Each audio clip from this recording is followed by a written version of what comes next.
Study IQ IAS, आपका selection हमारा mission. UGC net exam की अगर आप तैयारी कर रहे हैं तो ये वीडियो आपके लिए है, क्योंकि ये एक स्ट्रैटेजी सेशन है जिसमें मैं बताने वाला हूं कोई भी सब्जेक्ट आपका हो पेपर 2 के लिए आप पेपर 1 और पेपर 2 को कैसे बैलेंस आउट करना है, अप्रोच आपकी क्या रहनी चाहिए। यूजीसी नेट का एग्जाम जनरली आपको दिसंबर और जून के महीने में देखने को मिलता है। सो इस एग्जाम में बेसिकली दो पेपर्स होते हैं। पेपर 1 रहता है आपका, पेपर 1 जो टॉपिक बताता है, पेपर 1 के अंदर आपके टीचिंग एप्टीट्यूड से रिलेटेड जो आपके टॉपिक्स होते हैं वो होता है। और आपका पेपर 2 आपका सब्जेक्ट स्पेसिफिक जिसमें भी आपने मास्टर्स कर रखा है ये वो पेपर रहता है। तो पेपर 1 में मैंने आपको बताया जैसे टीचिंग एप्टीट्यूड टॉपिक रहेगा, रिसर्च एप्टीट्यूड रहेगा, कॉम्प्रिहेंशन के सवाल होंगे, आपके लॉजिकल रीजनिंग के सवाल होंगे, डेटा इंटरप्रिटेशन के सवाल होंगे। तो ये सारे इंपॉर्टेंट टॉपिक्स रहते हैं यहाँ पर पेपर 1 में। आपके दिमाग में ये बात जरूर आएगी कि ये टॉपिक आखिर रिसर्च के लिए जरूरी क्यों है, यूजीसी नेट एग्जाम के लिए जरूरी क्यों है। देखिए, अगर आप रिसर्च के लिए जाते हैं तो रिसर्च के बारे में पता होना चाहिए, असिस्टेंट प्रोफेसर बन रहे हैं टीचिंग एप्टीट्यूड आपको पता होना चाहिए, आपको कॉम्प्रिहेंशन, कभी भी कोई बड़े बड़े पैराग्राफ्स हैं, रिसर्च आपको थीसिस पढ़नी पड़ती है, बनानी पड़ती है, उसके लिए आपको कॉम्प्रिहेंशन एबिलिटीज आपकी अच्छी होनी चाहिए। लॉजिकल रीजनिंग, कई सारा डेटा सेट्स होता है जिसको आपको इंटरप्रेट करना पड़ता है। तो ये सारे के सारे जो टॉपिक्स, जो यूनिट दिए गए हैं पेपर 1 के अंदर, आपको बाद में काम में आने वाले हैं। तो आपके लिए जरूरी होगा कि अगर आप इस एग्जाम की तैयारी कर रहे हैं, आप चाहते हैं असिस्टेंट प्रोफेसर बनना, आप चाहते हैं कि मैं रिसर्च में आगे जाऊं, तो ये वीडियो दरअसल आपके लिए है। तो चाहे वो जेआरएफ का आपका क्वालिफिकेशन हो, जेआरएफ निकालना चाहते हो, असिस्टेंट प्रोफेसर बनना चाहते हो, या सिर्फ और सिर्फ पीएचडी करना चाहते हो, ये सारी चीजें जानकारी मैं आपको इस पर्टिकुलर वीडियो में देने वाला हूं। तो देखिए, most welcome to this particular session. This is me Abhishek Bhatt. कई सारी यूनिवर्सिटीज में पढ़ाने के बाद और साथ साथ प्रैक्टिस करने के बाद, लॉ की प्रैक्टिस करने के बाद, एक कुछ कुछ मूलभूत चीजें मैंने देखी इस यूजीसी नेट एग्जाम के अंदर जिसको स्टूडेंट्स बहुत ज्यादा हुआ बना देते हैं। हवा बनाने का नहीं है इस एग्जाम को। अगर मैं अपनी स्पेसिफिक बात करूं कि मैंने कितनी तैयारी करी थी, तो मुझे लगता है कि इस स्पेसिफिक एग्जाम के लिए जो मैं डेडिकेटेड तरीके से बैठा था, शायद मुश्किल से 15 दिन, मैंने अपना स्पेसिफिक बताऊं तो 15 दिन के अंदर मैंने डेडिकेटेडली यूजीसी नेट के लिए किया था। हाँ, हालांकि हालांकि जो बाकी एस्पेक्ट्स रहते हैं तैयारी के, वो तो मेरे चल ही रहे थे। जुडिशरी के जो एग्जाम्स होते हैं या वो सब तो चल रहा था, लेकिन मैं कह रहा हूं आप 15 दिन मत मानिए, आप 45 दिन के अंदर भी इस एग्जाम को बड़े आराम से क्रैक कर सकते हैं। और यही है आज का टॉपिक बेसिकली, कि इतने कम समय में या 2 महीने के समय में हम इस पेपर को कैसे निकालें, क्या हमारी प्रॉपर अप्रोच रहनी चाहिए और क्या चीजों को हमें अवॉइड करना चाहिए। देखिए, सबसे पहला पॉइंट है, आपको यहां पर समझना होगा कि मल्टीपल सोर्सेस को आपको अवॉइड करना है पेपर 1 के लिए स्पेसिफिकली। मल्टीपल सोर्सेस नहीं फॉलो करने, एक कोई सोर्स पकड़ो, ठीक है, उसको बार बार सॉल्व करते रहो। ठीक है, एक सोर्स आपको लिमिट करना होगा और लिमिट करने के बाद उसको आपको बार बार you have to redo it again and again. ठीक है, और प्रीवियस ईयर क्वेश्चंस आपके पेपर 1 के लिए आपको अच्छे से सॉल्व करना जरूरी होगा। ठीक है, सारी यूनिट्स के रिस्पेक्ट में प्रीवियस ईयर क्वेश्चंस आपको काफी ज्यादा काम कर जाएंगे। अब आप पूछोगे सर ये सारे जो सोर्सेज हैं, लिमिट करना, ये सब करना कैसे। देखो, लिमिट करना मैं यूट्यूब के सेंस में भी बोल रहा हूं। अगर यूट्यूब में तुम किसी से भी पढ़ते हो तो उसी से पढ़ते रहो, ज्यादा इधर उधर भटकने की जरूरत नहीं है, क्योंकि ये ऐसा एग्जाम है जिसको एक बार आप क्लियर कर दोगे तो क्या होगा, आप सिक्योर हो जाओगे इन द सेंस कि आपका अगर जेआरएफ क्वालिफाई हो जाता है तो आपको स्टाइपेंड मिलना शुरू हो जाता है। और स्टाइपेंड भी कम नहीं होता, लगभग लगभग आप देखते हो 35,000 से लेकर 42,000 रुपए तक का आपको मंथली बेसिस पे पीएचडी करने के लिए पैसा दिया जाता है। भाई, ये आज के समय में कोई कम अमाउंट थोड़ी ना है। तो आपको ये बात दिमाग में बनानी होगी कि भाई ये एक ऐसा एग्जाम है जो सिर्फ 45 दिनों में मैं तैयार कर सकता हूं, या 50-60 दिनों में मैं तैयार कर सकता हूं। और इसमें पेपर 1 अगर तुम्हारा कमजोर है तो पहले पेपर 1 के टॉपिक्स को अच्छा करो, क्योंकि ये तुम्हारी पीएचडी में भी मदद करेगा, असिस्टेंट प्रोफेसरशिप में भी मदद करेगा, और रिसर्च फेलोशिप है जो उससे जुड़े हुए एस्पेक्ट्स होंगे उसमें भी ये मदद करने वाला है। सो पेपर 1 को बढ़िया मजबूत करो।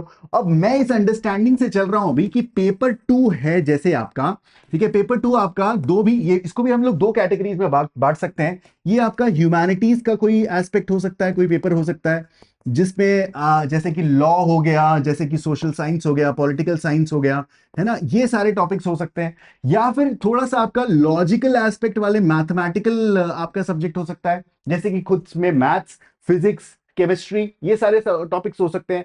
सो आपने ये टॉपिक्स को मास्टर्स के लेवल तक पढ़ रखा है, और इसमें क्योंकि ये जो पेपर 2 है इसका सिलेबस किसी भी अभी टॉपिक में देखोगे इसका सिलेबस जो है वो एक तरह से समंदर रहता है, बहुत वास्ट सिलेबस रहता है। किसी भी सब्जेक्ट को उठा के देख लो, मैंने सारे सब्जेक्ट को यहां पर एनालाइज किया हुआ है, सभी में एट द मोस्ट आपका पूरा पीजी यूजी सारा सिलेबस मिलाकर एक निचोड़ बनाकर दिया जाता है। तो अगर लॉजिकल पेपर है तो आपकी कट ऑफ हाई जाएगी, याद रखना, क्योंकि फुल मार्क्स वहां पर मिलते हैं, अवार्ड होते हैं, काफी अच्छे मार्क्स दिए जाते हैं। और सेम चीज ऐसा नहीं है कि लॉ या ह्यूमैनिटीज वाले सब्जेक्ट में नहीं होता, यहां पर भी मिलते हैं अच्छे स्कोरिंग, लेकिन जो कट ऑफ जाती है वो जनरली ह्यूमैनिटीज वाले पेपर में थोड़ा सा कट ऑफ कम जाती है। सो उस पॉइंट को मद्देनजर रखते हुए आपको, अगर आपका लॉजिक या फिर मैथ्स बेस्ड सवाल है तो आपके सब्जेक्ट्स हैं, सो उनको आपको अच्छे से प्रैक्टिस करना होगा, उसकी तैयारी तो आपको अच्छे से करनी होगी, जो कि मास्टर्स लेवल तक आप ऑलरेडी कर चुके हैं। हमारा मुद्दा यहां पर है उन ह्यूमैनिटीज वाले सब्जेक्ट्स के लिए जिनको क्या जरूरत पड़ती है, जिनको जरूरत पड़ती है कि सर पेपर 1 हम कैसे हैंडल करें। देखो पेपर 1 के लिए सिंपल स्ट्रैटेजी है, 45 दिन का समय है, तुम्हारे पास होते हैं 10 यूनिट, लगभग लगभग आप 4 से 5 दिन का समय एक यूनिट के लिए आपके पास बचता है। अगर पेपर 1 के बारे में बात करूं तो क्या करो, सारे के सारे सबसे पहले प्रीवियस ईयर क्वेश्चंस उठा लो हर एक यूनिट का, ठीक है, आराम से ऑनलाइन मिल जाएगा, नहीं तो आप जाकर बुक भी परचेज कर सकते हो, नहीं तो आपको पता होना चाहिए कि टेलीग्राम में कहां से ये सारे कंटेंट मिलता है, वो भी आपको प्रोवाइड हो जाएगा, ठीक है। और फिर अगर आपके पास वीडियोस अवेलेबल हैं, ठीक है, वीडियोस अवेलेबल है, रिकॉर्डेड फॉर्मेट में भी है, लाइव नहीं भी है, कोई दिक्कत नहीं है, लाइव देखने का कोई मतलब भी नहीं है इस समय। आप उन वीडियोस को एक दिन निकाल के आराम से देख डालो, आराम से देख, हो सकता है 2 दिन लगे 3 दिन लगे, लेकिन आपके 10 यूनिट के जो टॉपिक्स रहेंगे, जो वीडियोस रहेंगे, इनको आप देख लो, बेसिक अंडरस्टैंडिंग ले लो, ठीक है। जो डेटा इंटरप्रिटेशन जैसे टॉपिक्स हैं, डेटा इंटरप्रिटेशन जैसे टॉपिक्स हैं, इसमें लाखों हजारों वीडियोस होंगे, यूट्यूब पर भी फ्री ऑफ कॉस्ट पड़े होंगे, ठीक है। डेटा इंटरप्रिटेशन के टॉपिक्स को क्या है, प्रैक्टिस से किया जाता है, इसमें वीडियोस देखने का कोई मतलब नहीं है, इसमें वीडियोस डेफिनेटली से मत देखना। करना क्या होगा तुम्हें करना होगा इसमें कि बेसिक टेक्निक समझो सॉल्विंग के लिए, क्योंकि ऐसा कॉम्प्लिकेटेड सवाल नहीं पूछा जाता।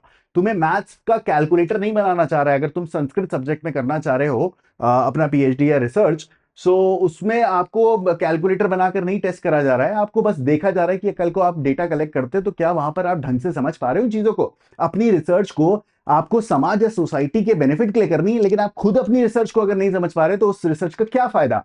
तो समझना इस बात को, असिस्टेंट प्रोफेसर बनने के लिए आपका जेआरएफ में आपका स्टाइपेंड भी उसमें जुड़ा हुआ रहता है, तो स्टाइपेंड भी कम नहीं है, रिसर्च करने के लिए आपको पैसा दिया जाएगा। सो 35,000 से लेकर 45,000 के बीच में कुछ अमाउंट रहता है, जो कि आपका डिपेंड करता है कि आप किस सिटी से यहां पर काम कर रहे हैं। तो ऐसे में आपके लिए जरूरी क्या है भाई, अपने पेपर 1 को स्ट्रॉन्ग करिए, और पेपर 2 में आप लगातार जो भी प्रीवियस ईयर क्वेश्चन है पेपर 2 के लिए भी आप उसको फॉलो करते हुए चलिए। ये एक ऐसी स्ट्रैटेजी है जो कि काम करती है स्टूडेंट्स के लिए, और कई सारे हजारों लाखों स्टूडेंट्स ने इस बेसिक स्ट्रैटेजी को फॉलो करते हुए इस एग्जाम को क्रैक किया है। अगर आप, अब ये दिमाग में आपके आ रहा होगा कि सर कैसे करें क्या करें, देखिए YouTube पर आप कोई भी एक पर्टिकुलर एजुकेटर जिसके भी वीडियोस आपको अच्छे लगते हैं, ठीक है, YouTube पे जाकर आप फिक्स कर लो कि भाई हाँ ये एजुकेटर मुझे सही लग रहा है, ये बातें भी ढंग से बता रहा है। इस सिनेरियो में मैं सारा का सारा पेपर 1 में इससे पढ़ने वाला हूं, या जो भी यूनिट यहां पर पढ़ा रहा है उसको मैं अच्छे से फॉलो करूंगा, बाकी ये जो कंटेंट बता रहे हैं उसको मैं फॉलो कर लूंगा। तो उसको फिक्स करो कि यार मैं किसको देखने वाला हूं या क्या करने वाला हूं, ठीक है।